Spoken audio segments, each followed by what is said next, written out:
Hello, c'est HR, votre chroniqueur. Alors tout d'abord, j'espère tout simplement que vous allez bien. Vous avez remarqué, j'ai mis la casquette rouge, donc forcément, je vais vous parler d'un film d'horreur. Au vu de ma chaîne YouTube HR Movie Fan, vous le savez, j'affectionne les films d'horreur. Pas trop gore, mais les bons films d'horreur.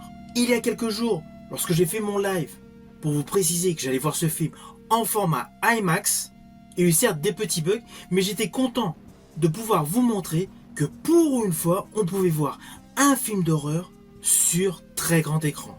C'est très rare. On a l'habitude pour tous les blockbusters de les retrouver en format IMAX. Et bien là, le film d'horreur Évanoui, c'était topissime de tout simplement pouvoir le voir sur grand écran. Naturellement, il y a des points positifs et des points négatifs sur ce film. Ne pensez pas que automatiquement l'euphorie de voir ce film sur grand écran va me faire dire que des choses positives sur ce film. Et puis d'ailleurs, est-ce qu'in fine le film est bon selon vous? Naturellement, nous allons voir cela ensemble. Mais avant cela, n'oubliez pas, si vous n'êtes pas abonné, pensez à le faire. Pensez à la petite cloche pour les notifs. Let's go!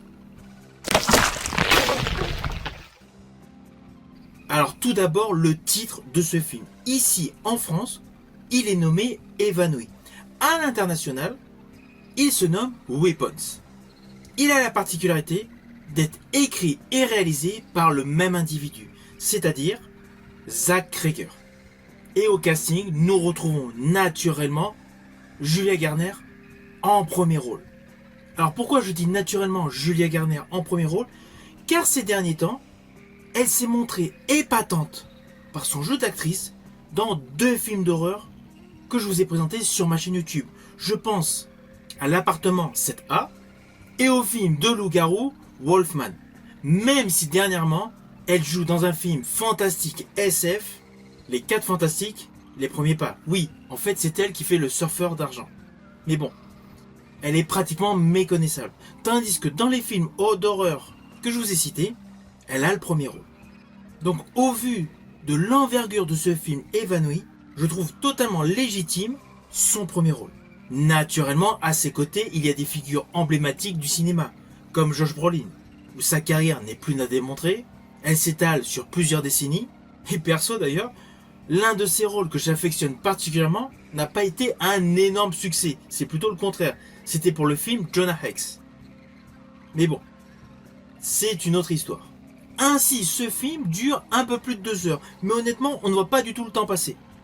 Il est rattaché au genre horreur et thriller dramatique, avec l'histoire suivante.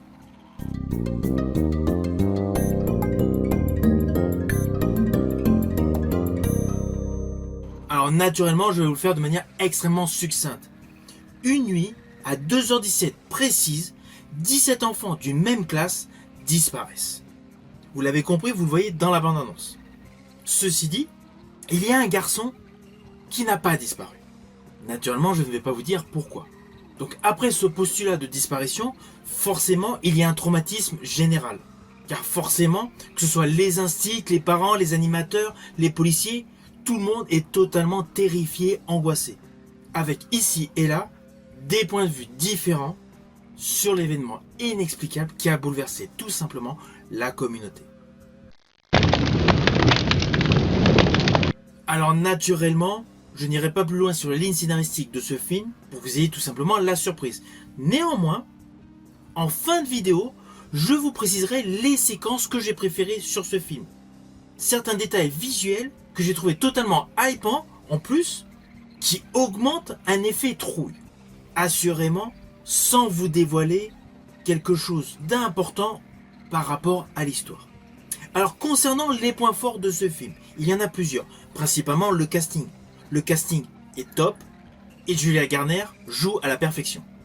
Tout au long de ce film, il y a une structure narrative polyphonique, avec un réel effet immersif, un peu dans le genre jadis de Pulp Fiction, avec une approche narrative fragmentée, où tout simplement chaque chapitre de l'histoire explore un point de vue différent.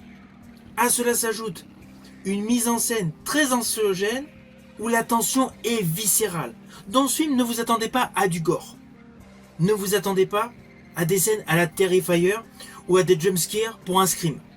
Là, on est dans une tension, une épouvante, une frayeur palpable, mais qui se joue sur une tension visuelle.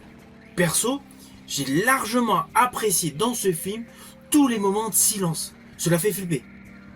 C'est pas comme dans les autres films où un petit coup de violon qui grince pour vous dire il va se passer quelque chose. Là non, la peur est beaucoup plus ancrée avec les silences. Naturellement, ça c'est pour le côté positif de ce film. La photographie, la colorimétrie, voilà, il est très bien filmé et c'est réellement un film de qualité. Car il mélange vraiment deux genres principaux, le suspense et l'horreur. C'est un véritable conte macabre où on doit tout simplement recoller les pièces. Néanmoins, il y a un côté négatif dans ce film. Il y a des passages qui peuvent paraître assez longs. Le fait d'avoir les points de vue de tout le monde, cela peut agacer. J'estime qu'il y a certaines choses qui auraient pu être coupées. Le film dure 2h08, alors oui, on ne s'en rend pas compte, cela passe facilement, mais par rapport à l'avancée scénaristique du film, je pense qu'on aurait pu enlever un quart d'heure. Mais honnêtement, c'est le seul défaut que j'ai vu de ce film. J'estime que ce film est une réelle réussite horrifique. Car le fondement d'un film d'horreur, lorsqu'on va le découvrir au cinéma, c'est tout simplement d'avoir peur, d'avoir l'adrénaline et surtout d'avoir des interrogations sur ce qui s'est produit, ce qui va se produire. Et bien avec ce film Évanoui, alias Weapons, c'est le cas. On est totalement dans le postulat de base pour apprécier pleinement un film d'horreur. Alors attention à ce que je vais vous dire. Au début de ma vidéo, je vous avais précisé que je vous détaillerais certaines séquences sur le plan visuel, naturellement sans vous spoiler sur le plan scénaristique. Cette partie-là, qui est donc avec de légers spoils, débute maintenant, donc attention. Alors j'ai particulièrement aimé la scène d'ouverture. Nous avons une voix qui raconte ce qui s'est déroulé concernant la disparition des enfants. Il y a une succession d'images pour nous expliquer avec une voix off, jusqu'à la fameuse réunion publique que vous voyez dans la bande-annonce. J'ai aimé cette intro qui fait office de résumé de la situation. En fait, lorsque le film débute, la disparition des enfants a déjà eu lieu. Il y a un autre effet visuel de style que j'ai particulièrement aimé. C'est un moment où l'institutrice surveille une maison, elle est dans une voiture, et là donc on a la caméra qui est face à elle, il y a une rotation de la caméra jusqu'à la maison. Là on voit une personne sortir de la maison pour revenir sur la dame. Ce côté visuel, je l'ai également apprécié. Ainsi, ici et là, tout au long de ce film, il y a des innovations de cadrage. Par contre, je vous invite à faire attention aux moindres détails, à commencer par le titre. Dans le titre Évanoui, vous allez apercevoir un triangle. En fait, ce triangle, on va le voir à plusieurs reprises. Mais il faut vraiment avoir un regard averti pour chaque séquence. Je ne vous cache pas que lorsque je regarde un film, je suis en totale immersion et j'essaie de capter au mieux le maximum de détails. Alors par ailleurs, le dernier plan séquence que j'ai trouvé totalement bluffant est naturellement le final avec son côté gore. Vous voyez, ce n'était pas des spoils de folie, comme d'habitude, c'est plus sur le côté visuel. Alors au final, naturellement, c'est un film que je vous invite à découvrir au cinéma. Si vous avez l'occasion, comme moi, de le voir en IMAX, profitez-en.